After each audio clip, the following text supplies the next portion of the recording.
So decision, yes, the first decision to choose my profession, I think that was very important because I worked towards it. So the time where I took a gap, when my daughter was young, when my daughter was born, I kind of paused. I took a complete break from my career, but at that same time, I enrolled for doing my doctorate. So while I was raising my child, I did my PhD. I think that was the biggest decision, and I'm so grateful to the divine in me to help me choose that path because it was so easy to get a job afterwards. So by the time my kids were grown up, within a week I got a job because I had qualified myself, and also a decision that at that time when kids were young, I didn't work.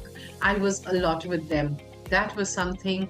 So these two were parallel, where I did my doctorate and I was with kids. These two decisions make me feel very empowered about myself because I feel so content now that one child has gone away, and she's, in UK. She's done her law and she's working for a law firm. So I feel so good. I've spent so much time with her. And same with my son when he was young, because now he doesn't need me as much. The moves that I've made that were pivotal to my corporate journey, I guess there have been a few, but I would actually highlight the riskiest one. So when I had moved to Thailand, because of different reasons, my Danish employer based in Denmark at that point was not able to keep me employed. So I was made redundant. And obviously, Thailand isn't the most easiest of places for foreigners to find work or to find motivating and well-paid work. So I decided that at that point to go back into education, and I wanted to get my master's degree. I did that at the age of 35. I was probably the oldest student that the university had ever seen. It was a very big Chinese university. It wasn't cheap at all for foreigners. So I was unemployed, and I was putting a lot of my savings into going back into university in a very different environment, having not studied for the past 20 years basically. It was very scary, kind of saying I will not earn anything for 18 months or potentially more, and I actually don't know what I'm going to get out of this at the end of this. But luckily for me, having done this master's degree is one of the very big reasons why I have my current job right now. So it did work out. The first thing that I'm breaking my comfort zone when I'm applying for the regional job that I told you before. When I work in the regional role, I think that there are more challenges, not only the works, but it's also with the culture, because you have staff who are the local citizen of each country, right? So everyone, even in Southeast Asia, but they have the different attitude or different way of thinking or different beliefs. For example, when I work with a Singapore partner or the colleague, they quite very strict. So when we want to have some kind a dinner talk or something, it have to be informed in advance, like the Westerners. But in Indonesia, it's they very easygoing. So sometimes when they want to ask me to join their dinner or even with their family, they don't have to prepare much. So if just finish meeting and if they feel good about it, they might ask you to go for a beer or for the dinner. So something is not only working, but I think that to balance and building the strong teamwork is quite important. So that's what I found, that when I was a marketing director, and then I have a good bonding of the team, and then when I move up to be the managing director at the moment, so it means that you have experience working with different kinds of people. So when you grow up in your career, you can balance it more easily. Pivotal to my decision in moving up the career. So this incident actually took place in Citibank when I was working in the wealth management, catering to the mass affluent. When we say mass affluent is when we segregate clients, we're looking at the mass people, the retail, then we come up to the mass people, mass affluent, And then we go up to the rich people, the high net worth people, and then the ultra high net worth. So my journey has been starting right from the bottom, going up step by step, right? So I've done it all. So at this point in time, I was somewhere in between, which is called catering to the mass affluent segment. So you have to have a certain amount of wealth to be in this segment, right? So the point came where I was offered a big leap in my career, which was going to the high net worth clients. And I had been in this segment maybe just for 2 years, and I was still learning and growing. So when I got this opportunity, the first thing that struck me was the fear, right? Can I really do it? With such limited experience, can I go on to the next level, right? But as Richard Branson always says, and I love this quote of his when he says that, you know what, even if you don't know how to do it, just take it, you can learn it later, right? So that's what I did. I said, I know I'm hardworking, right? I love to learn. So there's nothing impossible in my dictionary. I think the corporate ladder, I have the theme when I need to make any specific decision for my career move. I would ask myself that if the decision that I'm gonna make will make the life easier or not. If it's yes, I will not be upset to do and follow my instincts. And I believe that our happiness is not about to live up our life or to fulfill our soul, but it would be good and best opportunity for us as a human being if we can live up others person's life better. And if you can or you have a chance to do, it would complete your soul, your spirit, and also your mind. So ask yourselves before make any decisions. If your instinct say that you cannot miss it, then do it.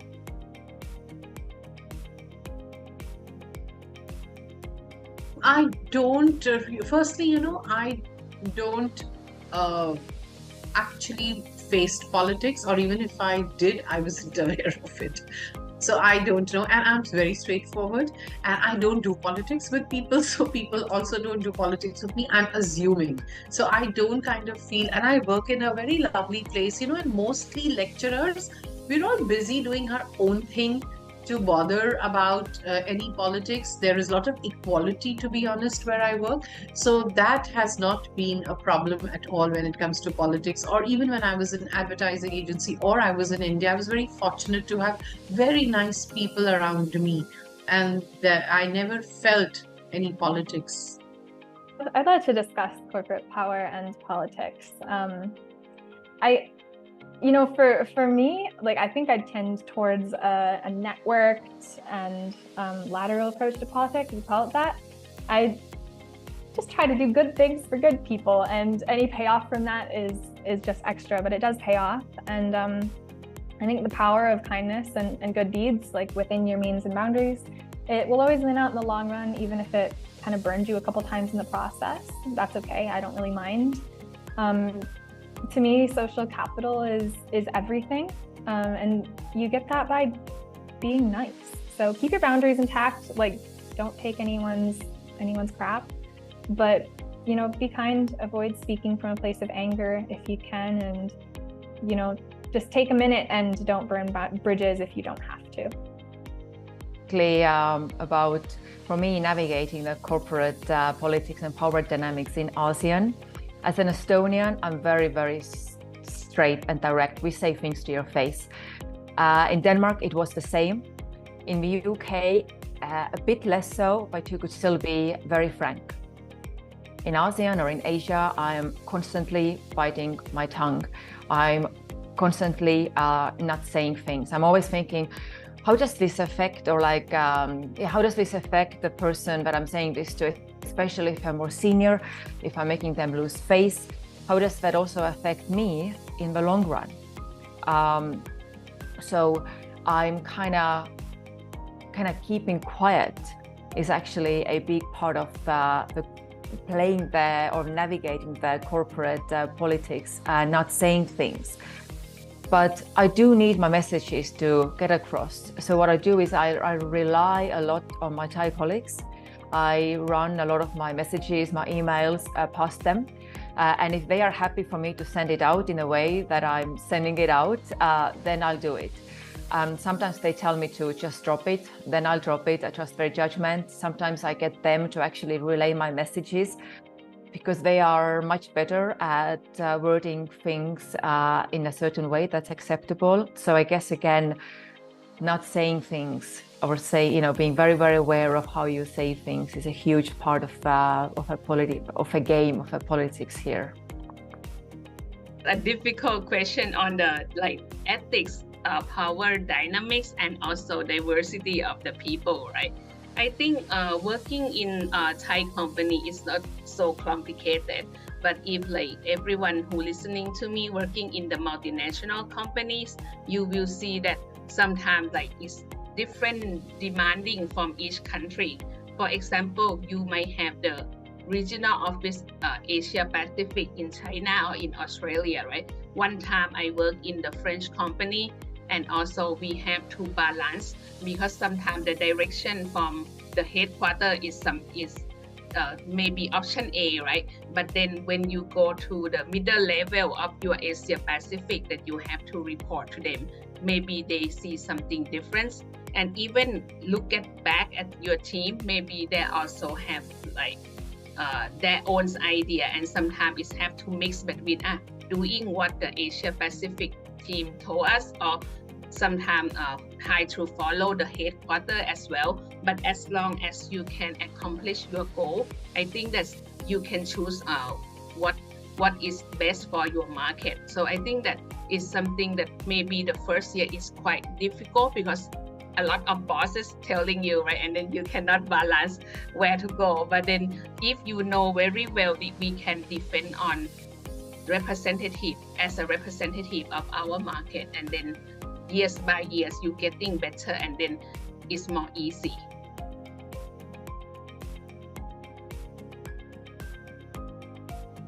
Speaking to career advancement goals, just for clarity's sake, I'm 26. And so at this time, to be honest, I think right now I'm trying not to get ahead of myself actually with my ambition, and I'm actually working on managing my gap. So managing your gap at this stage is when you're trying to, I think a lot of people who are earlier in their career want to get promoted often and significantly. So when you manage your gap, you are trying to make sure that you're being promoted to the level where you can actually really do it and do it well.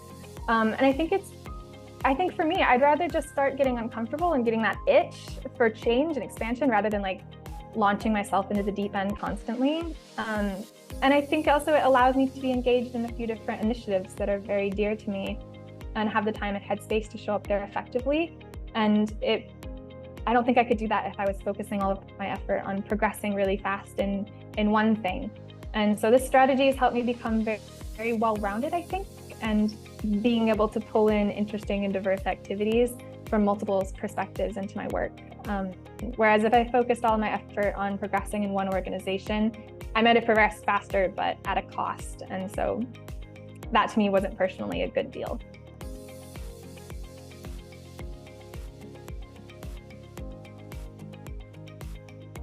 Okay, there's one thing that I believe, and it's a motto I've followed all my life. Don't compete with others, compete with yourself. Because make sure that you improve every year. You know what went wrong, right? You always go back and reflect. What went wrong last year? What could I have done better to actually improve my productivity or be more competitive, right? It could be you have to learn a new skill, right? To be up to the par of the market, right? For example, a few years back, crypto market came alive, right? Now, if I'm a traditional financial planner, I could say, hey, why do I need to know? That doesn't concern me, because that's not something I'm involved with. But I know that there'll be a lot of people talking about it, and my clients might be having interest and will ask me advice on crypto. So what did I do? In order to learn about it, I actually went in to start investing so I could learn, right? So these are the things that you have to do. You have to keep sharpening the saw, as Stephen Covey would say. Always keep building up on new skills. Because as you build new skills, you automatically become competitive, right? If I go back and say, hey, during my time, there was no social media. We don't need social media, right? where would I be today? I would be out of the market, right? So I have to slowly adapt with the environment, with what's come up, and also adopting the digitization tools. That's something I highly recommend everyone, because that actually, coming back to time management again, that actually helps you manage your time better. You can do things faster, right? If I hadn't adopted Zoom calls, I would be just traveling to see my clients. So instead of meeting 6 clients in a day, I would just be meeting 2 clients in a day, right? So already that shows a productivity, right? So these are the things that you always need to up. Anything that you feel that may add value to what you do, add value to your clients, you have to keep doing that, right? That's why I'm giving all these awards, because you always have to upgrade yourself. Find people in your community, right, who are in the same industry. What are they going through? Share with each other. What are the things that we can adopt to make, to enhance or to develop or to become better, right? And the key is leverage on your strengths. Don't leverage on other people's strength, or don't see that, oh, I'm weak in this, I'll never be able to do it. It's okay. What you're not good at, delegate, right? Find the right people, complement. And what you do is what you're great at. Do that, and that's how you can remain competitive, and you can reach the peak or the heights, the highest peak of your career. It's not easy to stay competitive in our industry or even in our organizations. For me, I would say that never be fear or never fear to learn or do new things. Like myself, right now, when the TikTok has become popular and can approach more audience, more buyer, when my team asked me to do some TikTok, so I can, even I'm not like familiar to be on camera, but let's try and do it together. And like the cricket protein product that I decide to be the leader for this project, I used to ask myself, would that be worth to produce cricket protein powder? And I repeat and ask and answer myself, are you okay if you don't do it? I said, no, I need to do it. I love to do it, and I want to make it happen. So don't be fear, don't be afraid to do the new thing. And for example, for Botanica, we would like to encourage the consumer to try cricket powder. So what we do, we start with cricket protein powder like ingredients, but it's not easy for the new consumer to try at home. So we develop cricket protein drinks like cacao or vanilla flavor. It's a new thing for us, but we learn together. We listen to our buyer, our consumer, and we come up with a new product. So let's do it. When you have some idea, try first. Don't be afraid that it would not be work. Be afraid if you miss to do it. And don't be shy. Don't be shy to ask your team, your friends, your buyer, or even your supplier, what they want, and what you can be a solution for them. Because learning together is the I would say the happy moment between or during the journey. And the last one is believe that all is possible. Like when we are young, when we are kids, we not afraid anything. So think about yourselves when you are young and use that energy in your heart.